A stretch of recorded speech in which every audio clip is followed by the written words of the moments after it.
Buen día. Leeremos entonces Hebreos 9, de los versículos 11 al 22. Dice así: Pero estando ya presente Cristo, sumo sacerdote de los bienes venideros, por el más amplio y más perfecto tabernáculo, no hecho de manos, es decir, no de esta creación, y no por sangre de machos cabríos ni de becerros, sino por su propia sangre, entró una vez para siempre en el lugar santísimo, habiendo obtenido eterna redención. Porque si la sangre de los toros y de los machos cabríos y las cenizas de las becerras rociadas a los inmundos santifican para la purificación de la carne, cuánto más la sangre de Cristo, el cual mediante el Espíritu Eterno se ofreció a sí mismo sin mancha a Dios, limpiará vuestras conciencias de obras muertas para que sirváis al Dios vivo. Así que, por esto es mediador de un nuevo pacto, para que, interviniendo muerte para la remisión de las transgresiones que había bajo el primer pacto, los llamados reciban la promesa de la herencia eterna. Porque donde hay testamento es necesario que intervenga muerte del testador, porque el testamento con la muerte se confirma, pues no es válido entre tanto que el testador vive, de donde ni aun el primer pacto fue instituido sin sangre. Porque habiendo anunciado Moisés todos los mandamientos de la ley a todo el pueblo, tomó la sangre de los becerros y de los machos cabríos con agua, lana, escarlata e hisopo, y roció el mismo libro, y también a todo el pueblo, diciendo: Esta es la sangre del pacto que Dios os ha mandado. Y además de esto, roció también con la sangre del tabernáculo y todos los vasos del ministerio. Y casi todo es purificado, según la ley, con sangre, y sin derramamiento de sangre no se hace remisión. Amén. Muchas gracias, hermano Rodrigo. Los que están siguiendo el programa de lectura bíblica en un año están en Levítico y se habrán encontrado quizás ya con esta porción. Levítico es cosa seria. Y por supuesto que podríamos estar hablando mucho y hacer una serie completa de esta porción. Qué tremendo todas las cosas que dice. Cuánto más la sangre de Cristo, el cual mediante el Espíritu Eterno se ofreció a sí mismo sin mancha a Dios, limpiará vuestras conciencias de obras muertas para que sirváis al Dios vivo. Qué tremenda es esa sangre maravillosa. Quiero hoy día hablar con ustedes de un tema que no es muy común hablarlo porque no resulta ser normalmente atractivo, y la otra razón es porque Satanás odia este tema. Y cuando lo odia, él se las arregla para que se calle e incluso se tergiverse. Queridos hermanos, quiero hablarles de un líquido. Hay muchos líquidos que están muy relacionados con la vida del ser humano, con tu vida, con mi vida. Encontramos la leche, nuestro primer alimento, que es el líquido más especial. El agua, requisito indispensable para que nos mantengamos vivos. Hoy en día, el petróleo, fuente de calefacción y de energía para movilizarnos. Pero hay un líquido que por su naturaleza es algo realmente excepcional. Me refiero a la sangre, sí, la sangre. Ante este líquido hay muchas reacciones muy diferentes entre sí. Hay personas que ven sangre y se desmayan simplemente. Hay aprensión, hay miedo, incluso hay fascinación. Es un maravilloso líquido de color rojo, tan propio de cada ser humano que equivale por su originalidad a la huella digital. No existen dos sangres iguales. Se puede determinar aún en los hermanos gemelos, donde las huellas podrían ser iguales, pero sus sangres no van a ser iguales, van a tener variaciones en los anticuerpos, porque bueno, en muchas cosas. La sangre, pero es mucho más todavía que esto, es mucho más que una compleja mezcla biológica formada por plasma, células, hormonas, sales, plaquetas, etcétera, etcétera. Es fascinante Hay libros enormes y especialidades en medicina que solamente tratan de este tema. Y sabes, hay algo más aún, como decía recién, y es mucho más que eso. Y el ser humano lo percibe por instinto. Su asociación al mundo espiritual es prácticamente universal, porque todos los ritos paganos de todas las naciones, prácticamente, de todos aquellos grupos completamente independientes entre sí, utilizan de sangre en sus ritos. Están los rituales mapuches, están los rituales de África, de Brasil, bueno, de donde tú vayas, vas a encontrar que hay una asociación entre la sangre y la vida espiritual. El hombre entiende que hay algo más allá de lo que es un líquido producido en el cuerpo. Hay muchas explicaciones para intentar dar cuenta de esta asociación. Hay teorías antropológicas, hay teorías sociológicas, hay teorías psicológicas. Sin embargo, la raíz del asunto, esa fascinación, esa dependencia de la sangre, solo se puede encontrar en la lectura de las páginas de la Biblia. Las Escrituras son la única fuente autorizada para dar la explicación a esas extrañas percepciones que el ser humano tiene, pero no sabe por qué. Les quiero invitar a explorar, y me imagino acá a David Livingstone cuando iba por el Nilo siguiendo la corriente hasta que finalmente llegó a sus afluentes y se transformó en el descubridor de ellos. Bueno, quiero de la misma manera invitarles a seguir la corriente de la sangre hacia el pasado en 3 tiempos: antes de la ley, durante la ley y después de la ley. Y en la medida que vayamos avanzando, quizás va a ir tomando más sentido la razón de este mensaje, aun cuando lo que se leyó en Hebreos, que proviene fundamentalmente de Levítico, es ya contundente en sí mismo. Hermanos, antes de la dispensación de la ley, ¿qué pasaba con la sangre? Mira, como un temprano anticipo de lo que ocurriría 4.000 o 6.000 años después, Dios mismo derrama la primera sangre para cubrir la vergüenza de Adán y Eva. Ahí empieza ya el tema. Explica Génesis 3 que después que el hombre pecó, se presentó ante Dios vestido con hojas de higuera. Génesis 3:7. Pero Dios, dice, lo vistió de piel. Y Jehová Dios, dice Génesis 3:21, Jehová Dios hizo al hombre y a su mujer túnicas de pieles y los vistió. Notemos que para tener esa piel se tuvo que derramar la sangre de animales. Ahí tenemos el primer contacto bíblico con la sangre. De esta manera vemos desde temprano, pero muy temprano en la historia, desde los inicios de la historia, que el hombre trata de esconder su pecado con las obras de sus manos. Ese vestido de hojas que hizo Adán y Eva. Y desde temprano Dios le está diciendo al mismo tiempo, no con tus obras, no te cubras con ellas, no, sino con las mías, no con oro, no con plata, no con sacrificios, sino con sangre ajena, que están simbolizadas en esa túnica de piel. Allí está el mensaje completo de la obra de Cristo, en ese versículo de Génesis 3:21. Es tremendamente importante. Y a veces lo leímos muy rapidito. No, ahí hay algo tremendamente importante. Bueno, con el pasar del tiempo nos encontramos con los sacrificios de Caín y Abel, donde nuevamente vemos esta dualidad. Caín presenta sus obras, su trabajo, su esfuerzo, su sudor. Podríamos decir, presenta su traje de hojas de higuera. Todo esto está simbolizado en ese traje de hojas de higuera. Y todas las religiones y sistemas religiosos del mundo se dividen a partir de este momento. Tanto los sistemas que utilizan el traje de higuera y los sistemas que aceptan que Dios le otorgue una piel para cubrir su vergüenza. Uno de dos. Tú eliges y no hay alternativa, no hay punto medio. O eliges el traje de higuera o eliges el traje que te ofrece Dios.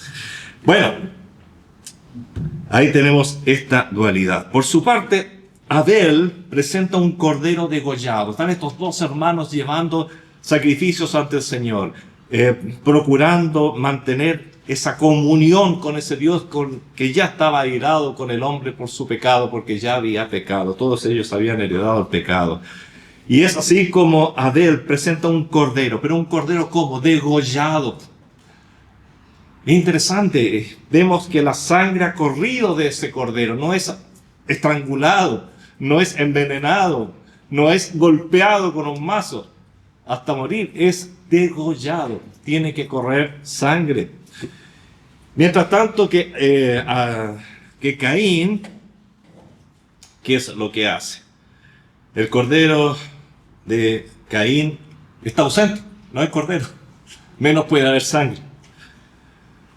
Él simplemente presenta el traje de higuera. Caín presenta sus obras. Señor, esto es mi trabajo, este es el sudor de mi frente, estas son las verduras que yo he cosechado, he plantado y he regado. Yo. Y el Señor lo rechaza. No, tu hermano hizo bien, degolló un cordero. Él solo lo cuidó. Él no tuvo que ver, no hubo cosecha, no hubo plantación, solo lo cuidó y finalmente lo degolló. Y yo me satisfago, mi satisfacción está en ese cordero, en ese sacrificio. Sangre ajena, obras ajenas, no las tuyas. Bueno, sabemos lo que sucedió después de esto. Simplemente Caín no soportó esta reprensión. Mucho amor propio, un hedonista tremendo, y simplemente termina matando a su hermano.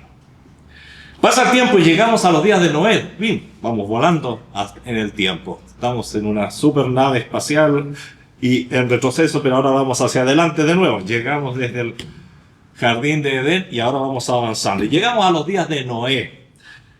Aquí la sangre de los sacrificios ya no cubre los pecados. Cuando llegamos a Noé vemos que hay mucho sacrificio, hay mucha actividad religiosa, pero muchísima, como siempre ha habido, pero sin sentido. De alguna manera, en los sacrificios solo quedaban los vestigios de una gran verdad, como los vestigios que quedan en las civilizaciones que uno encuentra en los lugares más remotos. Los sacrificios, ahí quedan solo vestigios de una gran verdad que ahora era parte de una religiosidad carnal, diabólica. Qué fácil se transforman las cosas sagradas en ritos, en costumbres, en hábitos. Solo el sacrificio de Noé, nos dice la Escritura, imagínense, dentro de una población mundial enorme, solo el sacrificio de Noé era y seguía siendo grato ante los ojos de Dios. Siempre en las Escrituras vemos la contradicción total de ese dicho que dice, es que no pueden estar tantos equivocados. Sí, hermano. Normalmente la mayoría es la que está equivocada y ese es uno de los grandes problemas, y no quiero entrar a criticar, pero digno para empezar a analizar. Uno de los grandes problemas de la democracia, porque es la mayoría, pero la mayoría tiene la razón siempre. Cuidado, en los días de Noé, solo uno de muchos, tenía la razón. Muy bien, estamos en los días de Noé. Cuando vamos a los tiempos de nuestro Señor Jesucristo, la gran mayoría, el pueblo, la democracia decidió, mátenlo. Así que cuidado cuando vuelvas a decir, pero no pueden estar tantos equivocados. Sí pueden estarlo, al punto de que todo el planeta estaba equivocado en tiempos de Noé. Tanto así que la humanidad misma fue la que sacrificó al Señor Jesucristo. Tenemos, a la luz de las Escrituras, que revisar nuestros conceptos muchas veces. Cuando sobrevino el diluvio, toda carne fue destruida, con la excepción de Noé, su familia y los animales que llevaron consigo. Enseguida parte una nueva dispensación. Y esta nueva dispensación es inaugurada con un pacto. Y en él se establecen estatutos que permanecerán hasta el fin del mundo. Para empezar, un pacto se cierra con sangre, y lo veíamos en Hebreo, la importancia donde dice 9:18, por ejemplo, Hebreos 9:18, leído por nuestro hermano Rodrigo, de donde ni aun el primer pacto fue instituido sin sangre. Qué importante es el tema de la sangre. Bueno, este pacto se inauguró con sangre. Y en Génesis 9, 1 al 7, no vamos a leer cada porción porque estamos haciendo una revisión casi de toda la Biblia. Sería muy largo. Bueno, en Génesis 9, 1 al 7 encontramos la introducción del pacto. Se nos dice claramente, en este pacto se le dice a Noé, es como si nos dijera a nosotros por el hecho de que Noé representa nuevamente a toda la raza humana. Pensemos que solamente ellos existían en la tierra. Por lo tanto, aquí no hay pueblo judío, no hay Israel. No. Y es un grupo de personas que nos representa a todos. Eso es lo interesante de Noé, cuando estudiamos a Noé. Cuando pasa algo similar cuando estudiamos a Adán. En él estamos representados todos. En Noé estamos representados todos. En Noé y la gente que allí estaba, en sus hijos, estamos representados todos. Por lo tanto, esto no es un pacto parcial, no es el pacto con un pueblo, no es un pacto que iba a concluir, sino que está y permanece hasta el día de hoy. Bueno, ¿qué se dice primero? Llenar la tierra, se le dice al hombre que dominará la naturaleza animal y vegetal, que el hombre ahora se le autoriza abiertamente, a diferencia del pacto anterior, el del jardín de Edén, que el hombre puede matar animales para comer, se le autoriza en este pacto. No lo vamos a leer como decía, porque si no estaríamos horas aquí. Se debe, sin embargo, respetar la vida del animal. Vaya, que hay algo raro. Lo vamos a tratar de explicar. Y luego dice que todo hombre que matare a otro deberá ser muerto. O sea, se establece la pena capital o pena de muerte hasta el día de hoy. Aquí aparece un problema, como decía, una aparente contradicción. Se puede comer al animal, pero no se le puede quitar la vida. ¿Cómo soluciona este problema? La solución que Dios coloca es derramar su sangre. Su sangre como símbolo de su vida. Es muy importante esto porque en la sangre derramada de nuestro Señor Jesucristo está nuestra salvación, está nuestra vida. De esta manera la persona declara lo siguiente: tomo la carne de este animal, la cual comeré. Este animal que Dios me ha dado, pero respeto su vida, la que es de Dios, y lo demuestro derramando su sangre. Bueno, nos gusta recordar que como señal de este pacto Dios puso un arco iris en las nubes indicando que nunca más iba a haber diluvio, pero se nos olvida la introducción del pacto, todo es parte del mismo paquete. Dejamos de lado lo que no nos agrada. Sí, aquí se establece que está prohibido comer sangre, y esto por razones que no cambian con el tiempo, son razones profundas. No debemos olvidar que este pacto fue hecho antes de la ley de Moisés, mucho antes que existiera Moisés. Y no, como decía hace poco, con un pueblo, sino con toda la raza humana representada en Noé y su gente. Dicho de otro modo, la sangre no está considerada como un alimento prohibido. A ver, pastor, está en contradicción. No. Los animales inmundos son alimentos prohibidos. Hay muchas cosas que son alimentos prohibidos. Pero no puede ser prohibido un alimento que nunca fue un alimento. O sea, aquí se establece que la sangre no es un alimento,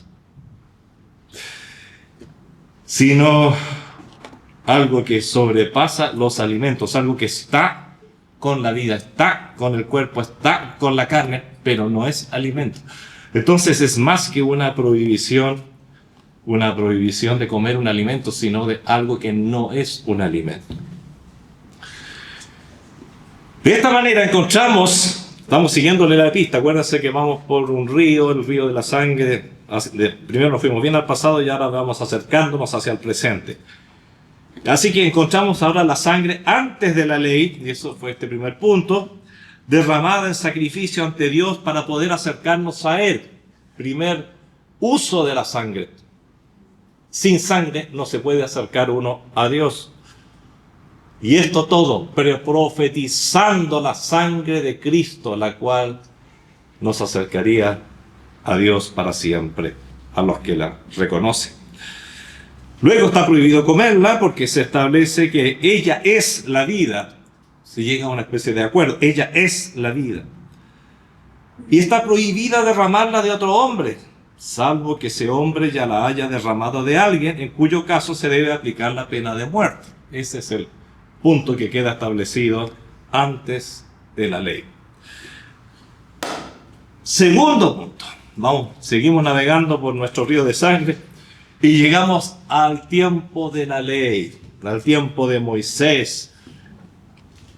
Llega la dispensación de la ley. ¿Y qué hace la dispensación de la ley? Todo lo enmarca dentro de cuadros rígidos, ordenanzas estrictas y penas duras a los que las quebrantan.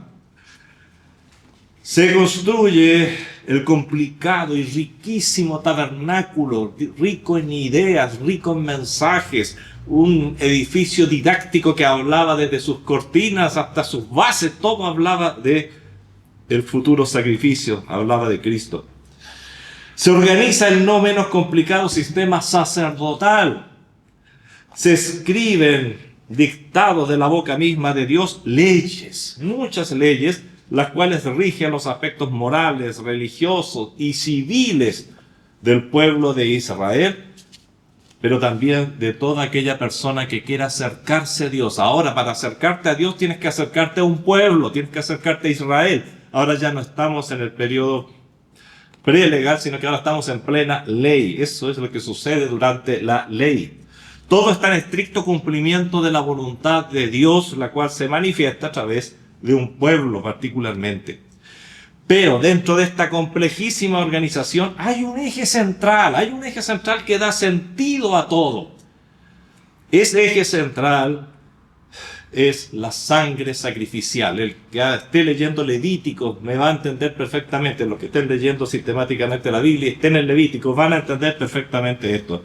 Hay un eje central durante la ley, porque en Levítico están los detalles de cómo se ha de relacionar la persona con Dios y cómo esto a través de la sangre sacrificial que eran ofrecidos periódicamente en el tabernáculo primero y luego en el templo.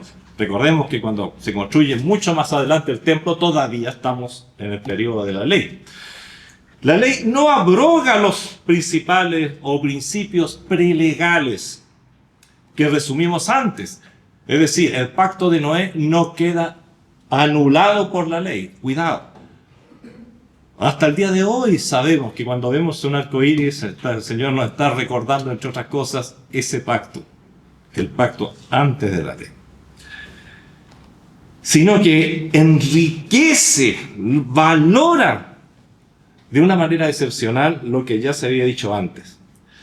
Antes, nociones, sacrificios ante Dios, pero ahora todo está enmarcado en un ceremonial que va revelando más y más del misterio final de esos sacrificios. ¿Y cuál es el misterio final? Lo hemos dicho varias veces, es Cristo sacrificado. Antes se había prohibido comer sangre, ahora en forma aún mucho más específica se ratifica esta prohibición, añadiéndose detalles. Allí en Levítico 17, 10 al 14 se puede leer. Antes estaba prohibido derramarla de otro hombre, ahora en forma más detallada se ratifica y se detalla como ley. Así es, la ley mosaica no abroga los principios prelegales, no abroga el pacto de Noé ni su introducción, ya que se trata de principios que acompañarán al hombre de alguna u otra manera en forma permanente hasta hoy. Por la sangre esparcida sobre el propiciatorio del arca, y perdonen quienes no están acostumbrados a este lenguaje, el lenguaje del Antiguo Testamento, el propiciatorio era la tapa del arca, y una vez al año se esparcía sangre sobre él, y por esa sangre esparcida Dios seguía un año más cuidando a su pueblo. O sea, la sangre sigue teniendo una importancia tremenda. Por la sangre, no por la muerte del animal. Por eso que se prohíbe incluso comer, está prohibido comer animal ahogado. Tiene que ser aquel cuya sangre ha sido derramada. No por el animal muerto por un certero golpe en el cráneo. No. Tiene que ser su sangre derramada. Bueno, en algún momento vimos como esa sangre puesta en las puertas de las casas, ¿se acuerdan? Cuando pasó el ángel de la muerte y después de lo cual el faraón egipcio dejó ir al pueblo de Dios. Bueno, se puso la sangre. No bastaba con matar a un animal. Había que poner y exhibir la sangre en el dintel de las casas. Y así salvabas al primogénito en Egipto. Claramente en Levítico 17:11 dice: la sangre hará expiación de la persona. Expiar significa tapar en el Antiguo Testamento. En el Nuevo Testamento significa quitar. La sangre va a tapar el pecado. Y yo, Dios, podré estar con ustedes porque yo no puedo ver el pecado. Pero la sangre, y vuelvo a insistir, aunque parezca un poquito exagerado, pero insistiré, siempre viendo hacia adelante a la sangre que sería derramada del Señor Jesucristo. La sangre a la expiación de la persona, no solo la muerte del animal, la sangre. Y en Hebreos 9:22 se nos dice: casi todo es purificado según la ley con sangre, y sin derramamiento de sangre no se hace remisión. Remisión viene a ser sinónimo de perdón. No hay perdón. No logras arreglar las cuentas con el Señor solo por la muerte de un animal. Tiene que ser a través de su sangre, y todo esto en función, en un orden especial. Sangre, porque ella tipifica la vida. Qué tremendo lo que dice el Levítico, o qué clarificador. Porque la vida de la carne en la sangre está, y yo os la he dado, fíjate aquí, qué explicación más clara, la he dado para hacer expiación, es decir, para tapar, para quitar el pecado, sobre el altar por vuestras almas, y la misma sangre hará expiación de la persona. Por lo tanto, es un tema no es simplemente considerarlo o no considerarlo. Y una de las razones por las que estoy tomando este tema en esta oportunidad, bueno, no solamente porque muchos están en Levítico, en su plan de lectura, sino también por el hecho de que la sangre es uno de los temas más atacados y más olvidados. Tengo en mi poder Biblias que han salido donde se sacó la palabra sangre. Hay teólogos famosos que han dicho palabras y frases que están escritas y muy recordadas por los estudiosos. Ustedes, refiriéndose a los que nos apegamos a las Escrituras, tienen la religión del matadero como despectiva, y nos lo dicen en la cara. Sí, tengo la religión del matadero porque es la única que sirve. Sí, ¿y qué? ¿Y qué? Sin Cristo muerto en la cruz, como un cordero sacrificado, no hay salvación. Gracias al Señor por la sangre. Sin derramamiento de sangre no se hace remisión, no hay perdón, no hay posibilidad. Y yo os la he dado para hacer expiación sobre el altar por vuestras almas, y la misma sangre hará expiación de la persona. Pero bueno, vayamos al tiempo presente, o si no, el reloj va a seguir avanzando y no vamos a llegar al final de este mensaje. Es un mensaje, pero también es en gran parte es un mensaje enseñanza, por así decir. Hay una gran pregunta, y después de la dispensación mosaica, después de la ley, después, ¿qué pasa con la sangre? ¿Cambia su sentido? ¿Cambian las tres ideas básicas que hemos considerado sobre ella? Vean, esto hacia el final. Hermanos, ¿cuándo termina la dispensación de la ley? ¿Cuándo termina el periodo legal? Porque tiene un fin. Nuestro Señor Jesucristo, y así lo dice claramente Gálatas, y lo podemos ver claramente en las Escrituras, nuestro Señor Jesucristo nace durante el periodo legal, bajo el antiguo pacto, el pacto. Pensemos una cosa, pacto y testamento son sinónimos absolutamente en la Biblia.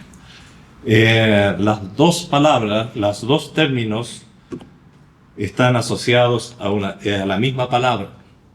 Así que cuando hablamos de testamento, podemos hablar del Nuevo Testamento en la Biblia o del Nuevo Pacto en la Biblia. Podemos hablar del Antiguo Testamento o Antiguo Pacto y es equivalente. Pero cada pacto o cada testamento se inicia con sangre derramada. ¿Cuándo se inicia? O cuando, la otra manera de ver esto es, cuando concluye la dispensación de la ley. Pues bien, ella concluye en el momento en que el último cordero es sacrificado. Ella concluye con el sacrificio del Cordero de Dios derramando su sangre. Ella concluye con el sacrificio de Cristo. Y con ese sacrificio, también llamado, conocido como el Nuevo Pacto, se inicia una nueva dispensación, un nuevo periodo, que hoy día llamamos el periodo de la Iglesia, que llamamos el periodo de la gracia, que, bueno, llamamos el periodo del Espíritu Santo, tiene varios nombres para referirse a lo que ocurre y lo que empieza al poco de que nuestro Señor derramara su sangre. De esa sangre se derramó para cerrar un periodo, pero también se derramó para iniciar un nuevo periodo. Es un nuevo pacto. ¿Y cómo empieza? Con derramamiento de sangre. Qué importante, no puede haber pacto sin sangre. Pues bien, el periodo postlegal que estamos viviendo hoy día, el periodo de la gracia, como decía antes, el periodo de la Iglesia, es abierto e inaugurado con la misma ceremonia que da término al periodo legal. Y es con el derramamiento de la sangre del Hijo del Hombre, la inmaculada y preciosa sangre de nuestro Señor Jesucristo. De esta manera encontramos a la sangre en el Nuevo Testamento, partiendo el Nuevo Testamento. No hay Nuevo Testamento sin esta sangre. La sangre derramada de Cristo es el Nuevo Testamento. El Nuevo Testamento en mi sangre, dice el Señor. Es el nuevo pacto en la dispensación de la gracia. Así que la vemos derramada también en sacrificio. Pero hay una diferencia muy grande. Ya no muchas veces. El Señor no va a morir muchas veces, sino una sola vez para siempre. Murió, resucitó y no morirá nunca más. No hay más sacrificio. Es decir, hoy vivimos bajo un sacrificio que no debe repetirse nunca más. Esto está muy claro en el libro de los Hebreos, especialmente en el capítulo 9, y Rodrigo leía hasta el 22, pero si seguimos leyendo, esto queda muy, muy claro. Cuando dice, voy a leer el 24, porque no entró Cristo en el santuario hecho de mano, figura del verdadero, sino en el cielo mismo, para presentarse ahora por nosotros ante Dios, y no para ofrecerse muchas veces, como en el Antiguo Testamento, como entra el sumo sacerdote en el lugar santísimo cada año con sangre ajena. De otra manera le hubiera sido necesario padecer muchas veces, morir muchas veces a nuestro Señor, desde el principio del mundo. Pero ahora, en la consumación de los siglos, dice el verso 26, se presentó una vez para siempre por el sacrificio de sí mismo para quitar de en medio el pecado. Por eso ya no hay sacrificios, porque el sacrificio que satisface a todos los sacrificios, el que reemplaza todo posible sacrificio, o hacia el cual miraban todos los sacrificios del Antiguo Testamento, desde el de Abel hasta nuestro Señor Jesucristo. Todos los sacrificios miraban hacia el Señor Jesucristo. Los miles de sacrificios, hay un verdadero récord de sacrificios hechos por Salomón cuando dedicó el templo. Bueno, todos esos, cada una de esas muertes miraba hacia el sacrificio de Cristo. Por eso en la cena del Señor no sacrificamos a Cristo una vez más, ¿no? Ni cruenta ni incruentamente. No existe el sacrificio incruento, porque el sacrificio incruento, dice la Escritura, que no sirve, porque sin sangre no se hace remisión. Solo recordamos con los elementos, el pan y el jugo de la vid, el sacrificio de Cristo, hecho una sola vez y nunca más va a volver a ser hecho. Acerca de esta sangre se nos dice en 1 Juan 1:7, y la sangre de Jesucristo, su Hijo, nos limpia de todo pecado, nos expía de todo pecado. ¡Ay, qué maravilla! Hebreos 9:26 dice, hablaba de quitar de en medio el pecado. Pero antes dijimos que en el Antiguo Testamento la palabra, había una palabra que significaba cubrir, pero en el Nuevo Testamento esta misma palabra se traduce en quitar, quitar de en medio. El Señor ya lo quitó, por eso no se necesitan más sacrificios. La sangre de Cristo quita tu pecado cuando lo recibes como tu Salvador personal. Te limpia y te hace nacer de nuevo. Su sangre, no tus obras. El apóstol Pedro llama a esta sangre con un nombre muy bonito, preciosa. Dice en 1 Pedro 1, 18, 19, en su primera carta, ¿no? El apóstol Pedro escribe, sabiendo que fuisteis rescatados de vuestra manera de vivir, la cual recibisteis de vuestros padres, la religiosidad, ¿no?, que se recibe de los padres, no con cosas corruptibles como oro o plata, sino con la sangre preciosa de Cristo, como de un cordero sin mancha y sin contaminación. No vamos a amar esta sangre, esa sangre preciosa que nos salva, esa sangre preciosa que sigue limpiándonos ahora en calidad de hijos de Dios. ¿Cómo no vamos a respetar? ¿Cómo no nos vamos a enojar? ¿Cómo no nos vamos a enfurecer cuando se trata aún de la Biblia, de sacar la palabra sangre y reemplazarla simplemente por la palabra muerte, sabiendo que tienen fobia a todo lo que habla la Biblia de la sangre? Y como si fuera poco, como decía, su sangre nos sigue limpiando día a día. Qué lindo tema es ese, la limpieza constante de nuestro Señor Jesucristo, de sus hijos, a través también de esa misma sangre. Ahora algo controvertido, pero que está muy claro en la Biblia, ya terminando, ¿no? ¿Qué dice el Nuevo Testamento de comer sangre? Esto es lo que mucha gente dice, no, así que las prietas no. Queridos hermanos, ese es largo el tema y está bastante, podemos justificarlo bastante, pero lo vamos a hacer cortito. Si está prohibido en el pacto de Noé, está prohibido ahora también. Las cosas no cambian. Ese pacto. Diferente es el antiguo pacto, es diferente lo que constituyó la ley mosaica, porque la ley mosaica dice, la Escritura dice, Gálatas muy claramente, que fue como una niñera, un niñero, que nos llevó hasta Cristo, pero ya llegando a Cristo se terminó. Pero cuidado con los pactos previos, porque ese pacto estuvo asociado a un pueblo, ahora ya no. Hermanos queridos, esta fue una preocupación también de la iglesia primitiva, y el único concilio que aparece en las Escrituras, en los Hechos 15, el concilio de Jerusalén, con una visión muy clara al respecto de Creta, porque había mucha gente que quería que los nuevos convertidos siguieran las dos líneas, o sea, siguieran el judaísmo y el cristianismo, pero bueno, tienes que decidirte una de otra, si el judaísmo o el sistema judaico religioso fue para llevarnos a Cristo, ya no corre. Entonces le dicen, no, que nadie los obliga a circuncidarse, que nadie los obligue a aceptar cosas que ya no corren. Pero le dice, cuidado, no coman ahogado. Es decir, coman animales cuya sangre ha sido derramada. Es decir, porque eso no es... no lo establece la ley de Moisés, sino que está establecido por Dios antes de la ley de Moisés. Así que les digo que los hermanos de la iglesia primitiva dejaron de comer prietas. Aunque ninguno, claro, los que eran gentiles, los judíos nunca lo hicieron porque conocían muy bien el pacto de Noé.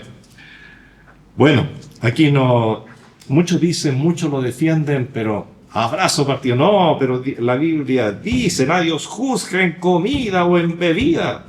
La Biblia, en Colosenses 2:16, la Biblia dice en Romanos 14:20, es malo que el hombre haga tropezar a otro con lo que come. Pero ya dijimos antes y aclaramos, la sangre no es comida, no es bebida, no es bebida ni comida, simplemente es algo que el Señor estableció con el hombre como sinónimo de vida. Bueno, así que creo que no hay más discusión después de ver eso. Aquí se ratifica un principio perpetuo, me refiero al concilio de Jerusalén. Se ratificó esa prohibición que viene de Génesis 9. Al hombre le es prohibido comer sangre, con mayor razón al cristiano. Sí, tengo que decírtelo. Es algo que sale de la Biblia, no de la religión, no de una mala interpretación. Es algo bastante claro el que lo estudia en profundidad. Porque la sangre no es un alimento prohibido, sino simplemente algo que nunca fue alimento. Por lo tanto, no se toca, no se come. Hay muchos otros aspectos que considerar, pero yo ya no me extenderé más.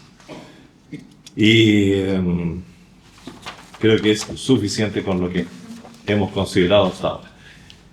La sangre, hermanos queridos, alcanza su máximo significado bajo la luz del Nuevo Testamento. Como vemos, no es cosa del pasado, cosa de viejos, cosa de los sacrificios. No. Si nuestra vida está basada en el derramamiento de la sangre de Cristo. Muchas cosas cambian, pero la sangre mantiene y engrandece su valor en la medida que entendemos su significado, iluminados justamente por el gran sacrificio, el derramamiento de ella en la cruz del Calvario. Pensemos que nuestro Señor en un determinado momento murió. ¿Qué podrían haber hecho los soldados que se hacían con los que morían? Simplemente los sacaban o les quebraban, aunque no fue necesario quebrarles las pies, justamente porque ya había muerto antes. Pero ¿qué hizo un soldado? Y ahí viene lo que Juan nos describe tan gráficamente. Perfora su lado para que se derrame la sangre, porque tenía que ser derramada la sangre de nuestro Señor. Antes, la sangre de un cordero derramada correctamente, cubría los pecados a través de sacrificios repetitivos. Ahora la sangre del cordero, el cordero con mayúscula, el cordero de Dios, quita para siempre el pecado de todo aquel que la acepta por la fe. Y eso es lo que tenemos representado en esta mesa, en el jugo de la vid, y lo que el Señor quiso que siguiéramos recordando. O sea, no es un capricho mío, el Señor quiere que sigamos recordando su sangre derramada. Produzca problemas psicológicos, produzca lo que produzca, no me importa, lo siento, pero el Señor quiere que se recuerde, y en el pan su cuerpo partido. Satanás detesta este tema y trata de desvirtuarlo, incluso, como decía adelante, llegando al extremo de quitar el término sangre de algunas versiones bíblicas o ridiculizándolo. Yo les invito a ser de aquellos que mantienen la sana doctrina. Y la sana doctrina implica un respeto muy especial por el tema de la sangre, lo cual nace de la sangre derramada del costado de nuestro Señor Jesucristo. Termino recordando Levítico 17:11, porque la vida de la carne en la sangre está, y yo os la he dado para hacer expiación sobre el altar de vuestras almas, por vuestras almas, y la misma sangre hará expiación de la persona. Cuanto más la expiación que hace la sangre de Cristo. Padre Celestial, hemos tocado un tema, Señor, que el mundo evade, los púlpitos. Ya no se escucha, Señor, hablar de este tema, muy poco. Y te damos gracias, Señor, porque tu palabra sigue siendo clara, Señor. Sigue siendo clara y está ahí todo el tema, Señor, en forma para el que quiera verlo, muy claro, Señor. Te damos gracias por esa sangre derramada, Señor, que lavó para siempre, y más que lavó, quitó para siempre el pecado de nuestras vidas. Señor, yo te ruego que si hay una persona hoy día aquí cuyo pecado aún permanece en ella, Señor, se rinda ante ti, Señor, reconociéndose pecadora y aceptándote como su Salvador, reconociendo esa sangre salvadora, esa sangre que quita el pecado del mundo. Gracias, Señor. Ayúdanos a recordar y a ser siempre obedientes, Señor. Siempre obediente con tu palabra, sin importarnos lo que piense el mundo. En el nombre de nuestro Señor Jesús. Amén.